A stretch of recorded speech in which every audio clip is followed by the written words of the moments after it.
This is Tom Dillon, the Lifetime Liberal, and today is Tuesday, November 8th, 2016, a date which will remain in infamy, and let's just say from Gerald Ford in 1974, after Nixon had resigned. He said our national tragedy is now over, something close to that. I would say that it's actually going to begin again tomorrow. Let's just hope that Hillary wins today and wins decisively, but it will be a new day tomorrow. Want to talk just a little bit about Dr. Paul Krugman's article from the New York Times yesterday entitled How to Rig an Election. That in spite of all of the things that have gone on in the last 16 months, that the voters, have transcended above all of this petty stuff, and hopefully will elect the first woman president of the United States. But getting back to how to rig an election, let's just look at the fact that what has gone on in the last several years, say from 2010 on, when the Tea Party really came into power, was a tremendous amount of work being done by the Republicans in state legislatures that they controlled, because they were able to gerrymander, and they got the majority because they had got the majority to redistrict in 2010, is that they have put up a lot of restrictions on voting, and they have put these restrictions up mainly against people of color and against women. I only want to go into them briefly. We should know what they are again. But what we basically are seeing is that there are voter ID laws. And I'm going to go vote in a few minutes. I don't even think they'll ask me for my ID where I'm going. And it'll take 10 minutes if no one's in there. And we have people waiting hours and hours and hours. That has been going on in early election voting and will be going on today. But what has basically happened with these legislatures in the Republican Party? They have done voter ID to cut what they would basically call voter fraud. What they're actually doing is having voter intimidation, but they're calling they're restricting voter fraud, where just one or two people vote a couple times in an election, which is basically virtually non-existent. But by having voter ID law, they're restricting a great number of people having the opportunity to vote. They're also closing polling places, many of them in poor districts, so that those people have to go further and further to have the right to vote. They are also having restrictions on early voting procedures. Remember, the Sunday was to get out to the polls for souls and polls, mostly in black churches. They'd go to church, then they'd go to the polls, and there are restrictions on that, strictly to reduce the number of black people voting. That's in early voting. They're restricting the number of voting booths in certain precincts. So when you see a lot of these long lines, you're not seeing them in the lily white areas of a lot of places in red states. You're seeing them in the big inner cities, where they've taken a number of booths out of there, and there aren't nearly as many voting booths in there. So the Republican Party has done a tremendous amount to try to restrict voting by women and people of color. And mark my words, that will continue.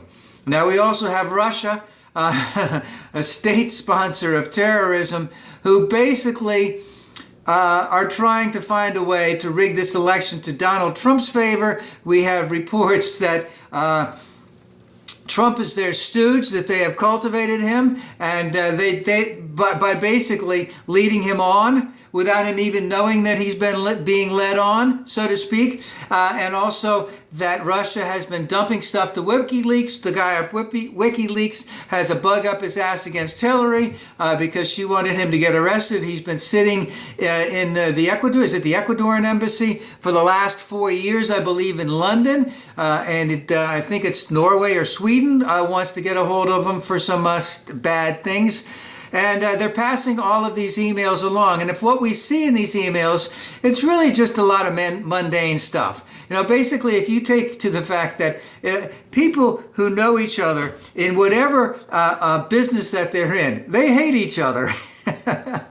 So in politics, even Democrats, they don't really like all the Democrats that they have to work with. And Republicans don't like all the Republicans that they have to work with. And they trash each other behind the scenes all the time. And that's the way it is in business. That's the way it is in sports. That's the way it's in academics. It's the way it is all over the place. So there really is nothing revealing about these emails whatsoever. Now, one of the things that has really made this election really questionable in some ways is the actions of James Comey, the director of the FBI. And I had to think back on a couple of things before I came out here today to say that this is a gentleman who basically suffers from pride or false pride. Now, the concept of pride is one, as someone has an excessive belief in one's own ability, which we call vanity. A spiritual way of looking at pride is that pride interferes with the individual recognition of God. So basically, Comey thinks the shit doesn't stink, and that he has a duty because he's above the fray, he's above the political thing.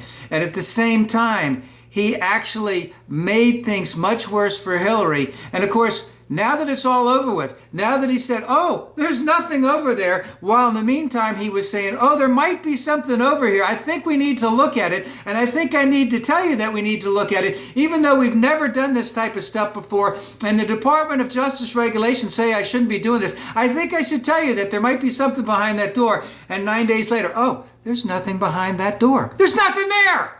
So too much pride. It reminded me of Othello Othello was Othello in Othello, who killed his wife Desdemona because he had too much pride.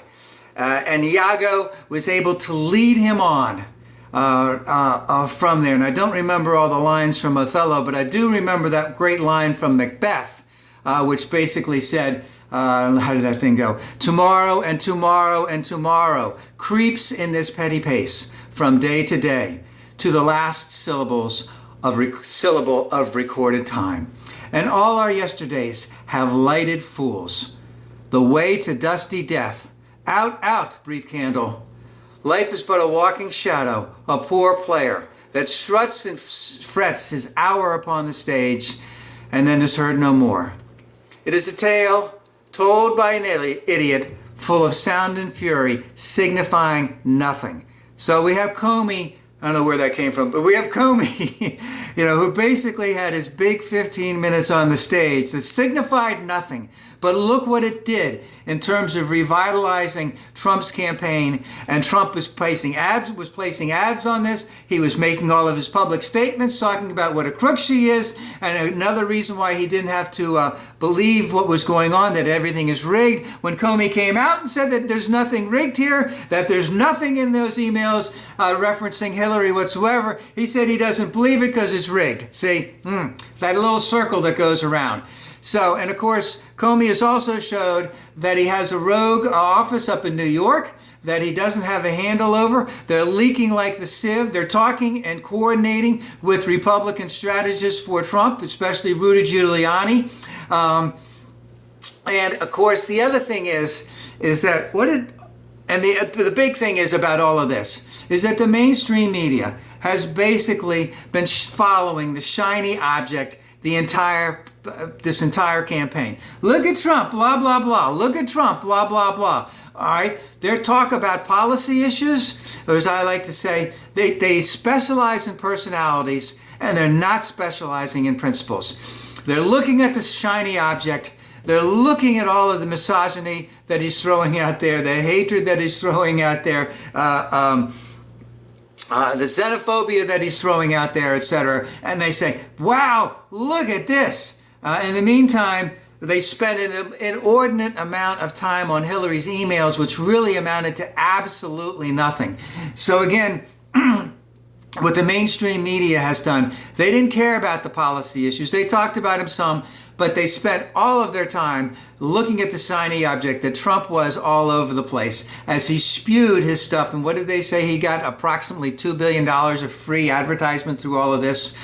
So Hopefully Hillary will win today. It looks like it's that way. It looks like things are leaning her way. It could be headed towards a landslide because the mainstream media has been putting up 10 minutes of time each time I listen to something. Oh, well, if Trump this, if Trump this, if Trump this, if Trump this, then maybe he'll be able to get close to 270. And then they throw out a line at the end that basically says, oh, by the way, Hillary's way, way ahead, etc. So now if Hillary gets elected, just remember Paul Ryan will still be the head of the not the RNC, but will still be Speaker of the House. There still will be a scorched earth policy. There will be impeachment hearings. Joseph Chavez will go all over the place like a chicken with his head cut off, crying about emails and crying about Benghazi and crying about WikiLeaks, all this other kind of stuff. But at the same time, Hillary has had a remarkable campaign. She has weathered the storm with a tremendous amount of dignity, so to speak. She has been above the fray and looked at it as an opportunity to talk about the things that really that really matter in this world and for us right now. And let's hope that it comes through. And I have a firm belief that the voters in the United States will work above the fray from looking at all of this shiny object stuff and vote for Hillary today.